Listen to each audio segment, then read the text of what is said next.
Olá pessoal, vamos para mais uma aula no nosso canal da Universidade da Elétrica, aula A344, onde eu vou mostrar a metodologia para dimensionamento de circuitos de distribuição e dimensionamento de circuito geral, pelos critérios de capacidade de condução e queda de corrente e queda de tensão. E também, sempre nessa aula, eu vou mostrar para vocês que é possível de usar o nosso aplicativo Dimelectric, porque ele vai facilitar o dimensionamento de condutores e disjuntores. Olá pessoal, vamos para mais uma aula no nosso canal da Universidade da Elétrica, uma aula onde eu vou explicar para vocês o dimensionamento de circuitos de distribuição e circuito geral, como fazer esse dimensionamento, e vocês podem baixar o software Dimelectric, que é um aplicativozinho, Dimelectric, que vai ajudar no dimensionamento de circuitos, no tocante a condutores e disjuntores. Então, a aula de hoje, aula 344, foca em como dimensionar circuitos de distribuição em geral. Primeiro passo, foi criado um cenário de exemplo, onde eu tenho um quadro geral de baixa tensão, 380 volts, trifásico. Esse quadro tem um cabo que alimenta a 30 metros o meu QDG, meu quadro de distribuição geral.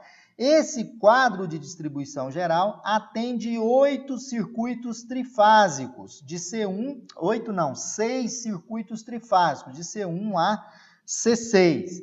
Aqui são os eletrodutos do tipo B2, está embutido na alvenaria. Então, eu tenho o circuito 1, que está a 8 metros, circuito 2, que está a 18, circuito 3, que está a 20, só somar as distâncias. Circuito 4 a 10 metros, circuito 5 a 8, circuito 5 a 18, perdão, circuito 9 a 27 metros.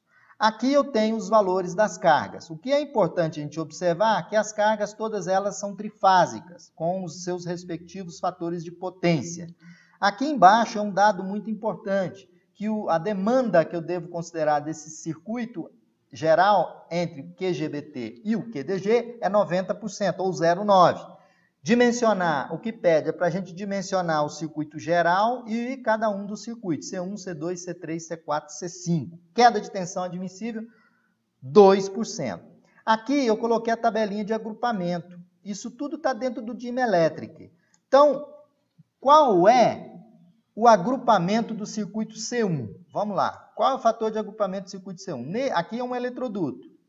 Quantos circuitos estão passando no eletroduto? 3 circuitos. Logo, o agrupamento, tanto de C1, C2 e C3, a gente coloca uma maior quantidade de circuitos. Da mesma forma, qual é o agrupamento de C4, C5 e C6?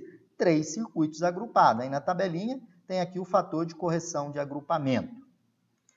Bom, temos que calcular a potência em kVA. Então, que cada um dos circuitos, vou pegar as potências respectivas de cada circuito, C1 a C6, lembrando que C0 é o circuito que liga o QGBT e o QDG. A potência aparente é P sobre o fator de potência. Então, eu vou pegar 15 e vou dividir pelo fator de potência de cada uma das cargas.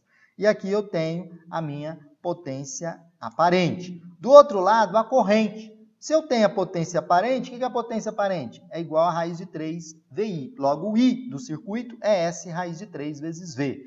Onde V é 380 volts, o S é cada um dessas colunas aqui. Ó. Aí, fazendo essa divisão, a corrente do circuito 1, 25,04, circuito 2, 31,37, circuito 3, 34,14, circuito 4, 45,58, circuito 5, 17,08, circuito 6, 21 e 24. Circuito geral é a soma dessas correntes, 174,45, sem levar em conta a demanda. Bom, aqui são as respectivas distâncias, só vocês olharem nos quadros. 8, 18, 30, 10, 18, 27 e 30 são as respectivas distâncias dos circuitos até o quadro. Então, é importante a metodologiazinha, monta a tabelinha e vai fazendo por tabela, fazendo por linha nessas tabelinhas.